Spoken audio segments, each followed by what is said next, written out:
Mieli bičiuliai, dar viena iš nedidelių mūsų organizacijos veikų, tai mūsų atiduotuvė. Kartais žmonės atneša stambesnius daiktus, kurių siuntimas paštu būtų nepraktiškas, o Klaipėdoje gyvenančiom šeimoms, kurias remiame, jie tiesiog nereikalingi. Manau, daiktai neturi kaupti sandėlyje ir dulkėti, jie turi tarnauti žmonėms. Todėl didelius daiktus, kurie užsibūna pas mus ilgiau, laikome prasminga perduoti tiems, kam jie iš tikrųjų gali dar praversti.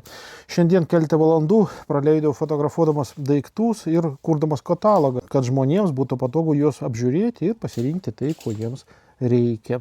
Iškart noriu pasakyti, daiktų, kuriuos matote šiame vaizdo įraše, tiesiog rezervuoti žiūrint vaizdo įrašą negalima. Jei norite rezervuoti konkretų daiktą, turite jį surasti fondo Facebook puslapio nuotraukų albume atiduotuvė. Jeigu prie jo nėra užrašą rezervuota, tuomet galite parašyti asmeninę žinutę ir rezervuoti. Taisyklės yra labai paprastos ir aiškios. Rezervuoti galima tik per asmeninę žinutę. Rezervuotas daiktas turi būti būtinai atsiimtas sutartų laikų. Jeigu negalite atsiimti, būtina iš anksto apie tai pranešti. Griežtai draudžiama gautus daiktus pardavinėti ar kitaip iš jų užsidirbti.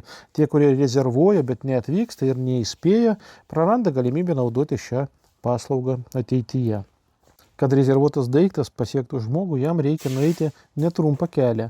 Jį turi atnešti, nufotografuoti, aprašyti, sukelti į Facebook, bendrauti su tuo, kuriam jis reikalingas, o paskui sutartų metu atvykti į sandėlį ir laukti žmogaus. Nekalbu jau apie tai, kad tuos daiktus reikia nešioti iš aukšto į aukštą.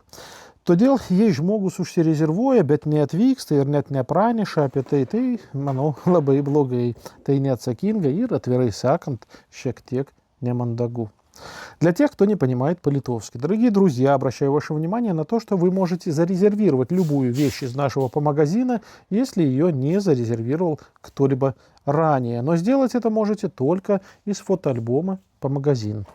Основные принципы: категорический запрет на торговлю полученными вещами. Зарезервированную вещь обязательно нужно забрать в обозначенное время или предупредить заранее, если не можете приехать.